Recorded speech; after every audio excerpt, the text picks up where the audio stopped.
Alright, kind of a video response, but not really, on this anarchy subject. I'm a Confederal Socialist guy, still yammering, you know.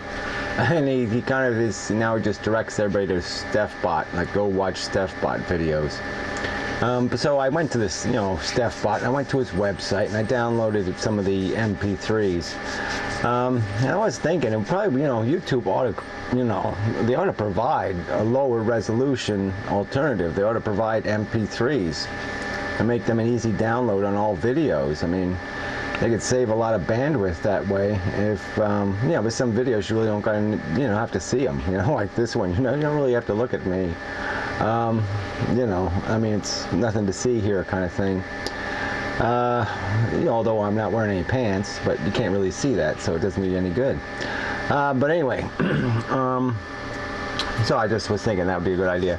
Well, anyway, so I've been listening to some StephBot, you know. So I listened to some of his old videos on this whole, you know, the anarchy solution, and it's just so funny because I never realized before just how crazy it really is. I mean, he's always talked about these DROs, you know, these dispute resolution organizations that we would all belong to, you know, that we'd all hire.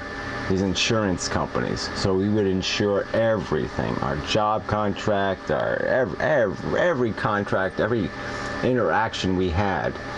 And the funny part is that apparently we'd have to be able to prove what DRO we belong to at anyone's request. So we'd all have to be wearing some sort of ID card or colors, you know, the right color hat or something, or have a little patch. And it would have to be guaranteed that our dues are all paid up and that we're in good standing with the DRO. And so it just seems so funny because that's like more draconian than the government we have now.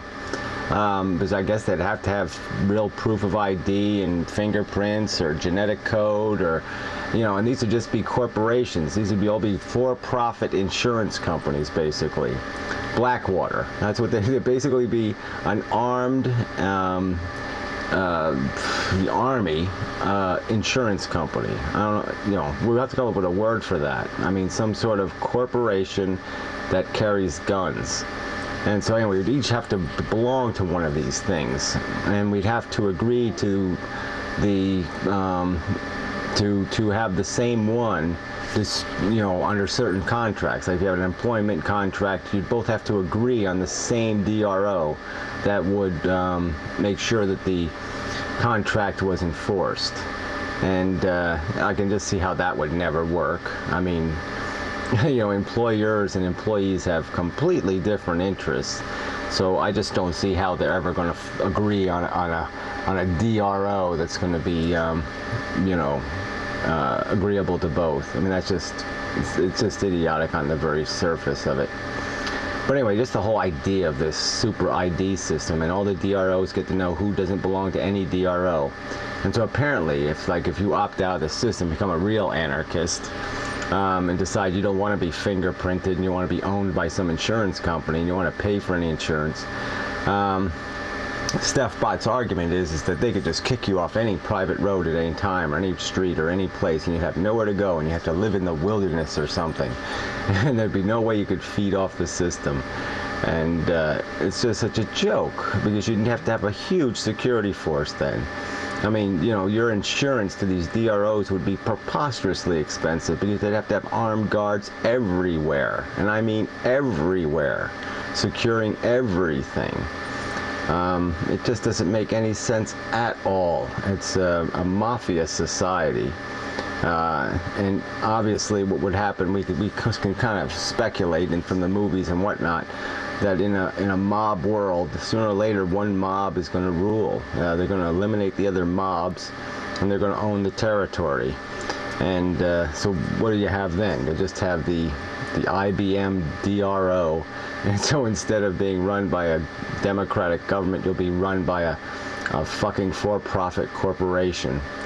But there were just so many examples. I mean, he uses these silly examples to defend his case.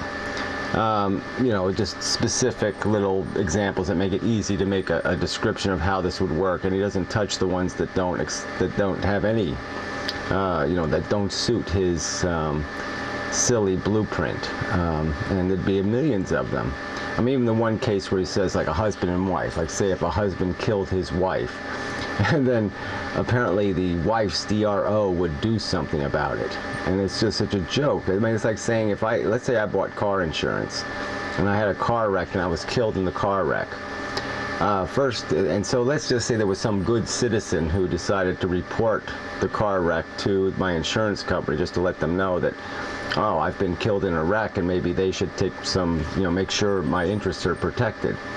The first thing that insurance company's going to think is, well, the guy ain't going to be paying rates no more. Why the fuck should we care? I mean, they're not going to care if I'm dead. And the same thing would happen in a case of just let's say even if the DRO did care, let's say that somebody else had an insurance contract on their family member, and so that they would somehow, the insurance company would still have an incentive to give a damn because they still have somebody that might have a claim and be able to demand some money. Could you imagine, like, say, in an OJ circumstance where, a husband does kill his wife, and they have competing DROs, okay? So the wife's interest is to, that DRO is trying to find somebody to blame so they can get money, and the husband's DRO is trying to find some way to make sure their client isn't guilty so they don't have to pay off. And so you could just see them at the crime scene, I mean, one of them carrying a bucket of Clorox and the other one carrying a bucket of blood. It'd just be a joke. I mean, and how could you possibly even have such a circumstance? I mean, the DROs would be killing each other before they even got to the crime scene, just to be able to forge the evidence. And just the whole idea of forgery, I mean, it'd be an unstoppable crime. Well, there's just so many levels. There's no way you can build a society that way. And you wouldn't want to. And it wouldn't lead anywhere. It wouldn't go anywhere productive. And it's more draconian than the society we have now.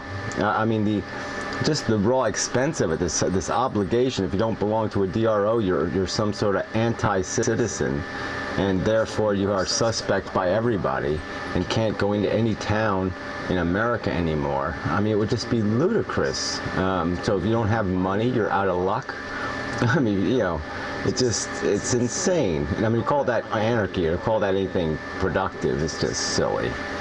And also, the key factor for these guys, these anarchy buttheads, is to gripe about how dysfunctional our civilization has been. And it certainly has been, I agree. And it has been for thousands and thousands of years. But it's certainly more civilized now than it's ever been. And we can make it better. We can keep fixing it. We can keep improving it. We have technology now. We can improve the democracy. We can improve accountability. We can do a lot of things to force government to be more of a servant to the people rather than a tyrant over the people. And it's just such a joke. I mean, it's just so easy to make those arguments. Well, what we have is broken, therefore I'll choose something completely preposterous. I'll run somewhere that doesn't make any sense at all, instead of making the easy fixes that can be made to make what we have work. So anyway, so anyway, well, I figured this is worth doing once a week. I mean, there's a lot of people in this anarchy thing, and they're not idiots, and it's depressing that they get caught up in this cult of Steph bot nonsense. And I mean, I guess you have to be suspect of their intelligence. But like I say, most of them seem coherent and they can have a conversation. They don't seem like completely irrational fucktards. It just seems an awful waste of productive energy on a system that just can't possibly work. It's got no future. And like I say, who would want it? Who wants to exchange a corrupt government for ownership by corrupt corporations, for profit interest corporations? I mean, that's just motherfucking insane. So anyway, we'll try to do this once a week anyway, just to pick at some anarchy stuff. We'll find some anarchy stuff once a week and pick at it. And it's just depressing that this is even necessary, but whatever. Ending with another meek tone. See, I'm rather meek lately.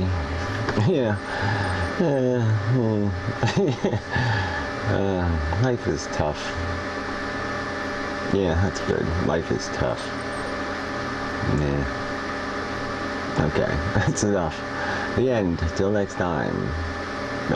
Something. 15 minutes from now.